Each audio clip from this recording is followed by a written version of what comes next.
You know it today as a cracked, peeling bronze icon behind glass in Philadelphia, the Liberty Bell they call it, said to have rung out for American independence. Here's the twist. For the first 80 years of its existence, almost nobody called it that. So who renamed it and why? Let's dig in. Rewind to 1752.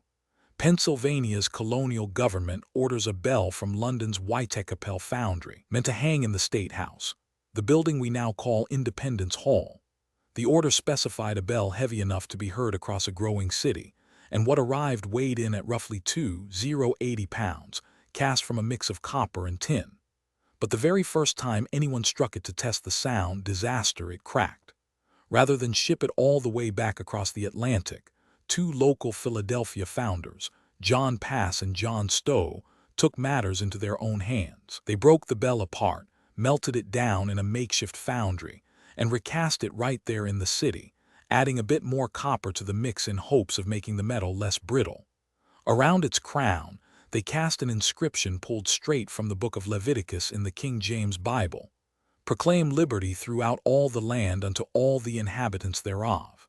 The Assembly's Speaker, Isaac Norris, chose those words deliberately to mark the 50th anniversary of William Penn's Charter of Privileges, Pennsylvania's founding document, granted back in 1701, which guaranteed certain religious and civil freedoms to the colonists who settled there. That's it. Nothing to do with independence from Britain. That fight was still decades away, practically unthinkable to most colonists at the time.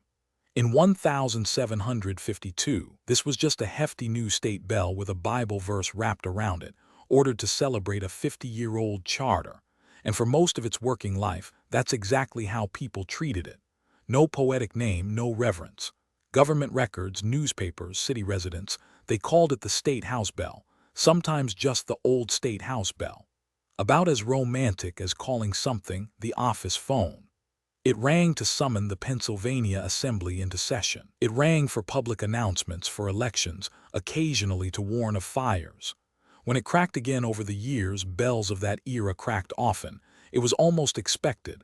It got patched, retuned, and kept ringing, because that was its job, not because anyone thought it was destined for greatness. After the Revolution, it kept doing that same unglamorous work while Independence Hall itself, ironically, fell into disrepair and was even threatened with demolition at points in the early 1800s. The bell that would someday draw millions of visitors a year was, for decades, just municipal furniture, useful, familiar, and almost completely unremarkable. Walk up to a Philadelphian in 1820 and ask about the Liberty Bell, and there's a good chance they'd have looked at you funny, with no idea what you meant. Interestingly, even the beloved story of the bell ringing out on July 4, 1776, to announce the signing of the Declaration of Independence turns out to be shakier than the legend suggests. Historians generally believe the State House steeple was in poor structural condition by then, and the earliest announcements of independence to the public actually came a few days later, around July 8th, when the Declaration was first read aloud publicly in the State House yard. Much of the romantic imagery we carry, an old bellman waiting anxiously by the rope, a boy shouting "Ring! Ring!" up the stairs, actually traces back to a short story written in 1847 by Philadelphia author George Lippard. It was fiction, dressed up as history, and it captured the public imagination so completely that people started repeating it as fact. Lippard never claimed to be writing a documented record, but readers wanted the story to be true, and it stuck. So where did the actual name come from? Here's the reveal. Sometime around the 1830s, a very different group of Americans looked up at that old bell and saw something nobody else quite had, a symbol worth fighting for. These were abolitionist writers and reformers, publishing pamphlets, gift books, and anti-slavery periodicals for fairs and fundraisers across the North. In fact, starting in 1839, the Boston Female Anti-Slavery Society began publishing an annual gift book literally titled The Liberty Bell, edited for years by the reformer Maria Weston Chapman, filled with essays, poems, and stories arguing for abolition. That publication ran for nearly 2 decades, all the way to 1858, and it wasn't a coincidence that they borrowed the name of a real bell sitting in Philadelphia.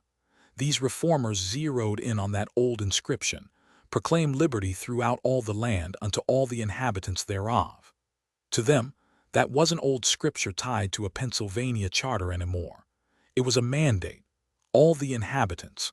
Not some, not most, all, including the millions of enslaved Americans that liberty had never actually reached. Historians haven't pinned down the exact date or author of the very first time Liberty Bell appeared in print.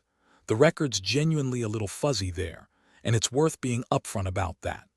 But the broader pattern is well documented. It was abolitionist reform culture of the 1830s that popularized the name, turning a dusty government fixture into a symbol you could point to and rally around. For a while, the Liberty Bell wasn't a patriotic nickname at all. It was a call to conscience, a rebuke aimed at a nation that hadn't lived up to its own founding words. Around this same period, the bell's most famous feature, the wide, unmistakable crack running up its side, became permanent. The bell had been repaired and recracked multiple times over the decades, but tradition holds that it was rung for the last time on George Washington's birthday in February of 1846, and that the crack widened so severely during that ringing that officials decided the bell could never safely be rung again. From that point on, it fell silent for good, preserved rather than used, which, oddly enough, only made it more mysterious and more magnetic as a historic object. Which raises a question. How does a name born out of one of the most searching moral debates in American history end up on postcards, coins, and keychains as pure, uncomplicated patriotism? That transformation took another push, this time from an unlikely source, the railroad. Starting in 1885 and continuing on and off until 1915, the city of Philadelphia loaned the bell out again and again, sending it by rail to major expositions and fairs across the country. It traveled to New Orleans for the world's Industrial and Cotton Centennial Exposition in 1885. It went to Chicago in 1893 for the world's Columbian Exposition, one of the largest fairs in American history. It made stops in Atlanta in 1895, in Charleston in 1902, in Boston in 1903, and out to the St. Louis World's Fair in 1904. Its final and longest journey came in 1915, all the way to San Francisco for the Panama Pacific International Exposition, crossing the country by train with crowds gathering at nearly every stop along the way. Here's what made it work. The train would pause, sometimes for just minutes, and crowds who had zero realistic chance of ever traveling to Philadelphia could walk up and see, and often even touch, this famous bell for themselves. Each stop was a small local event and a small piece of shared national memory, stitched together one depot at a time. Bit by bit, tour by tour, the Liberty Bell stopped being a Philadelphia thing, stopped being strictly a reform movement thing, and became an American thing, recognizable coast to coast, in small towns and big cities alike. The tours finally stopped after 1915, when officials grew genuinely worried that all that jostling and travel was putting real strain on the fragile, already cracked old bell. It stayed put in Philadelphia ever since, eventually settling into its current home, the Liberty Bell Center, which opened in 2003, just across from Independence Hall, where it draws visitors from every state in the country and beyond. So next time you see that bell, remember it's had at least 2 names and 2 very different lives. Born as the humble state house bell, marking a Pennsylvania charter and a colonial governor's 50th anniversary gift. Reborn, generations later, as a rallying symbol in the fight against slavery, its own inscribed words turned into a challenge for the nation to finally live up to them. And only after that, carried across the country by rail until it became something every American recognizes on sight, wrapped in a legend that isn't quite historically accurate but somehow feels true anyway. Its meaning was never fixed the moment it was cast. It was built, then claimed again, by people trying to live up to the words wrapped around its crown. That might be the real story here. Some of our most familiar symbols have quietly lived several lives before the one we think we know. Makes you wonder what other everyday objects around us are waiting for their own second act. If you like stories like this, the hidden histories tucked inside the things we think we already know, stick around and subscribe. There's plenty more where this came from.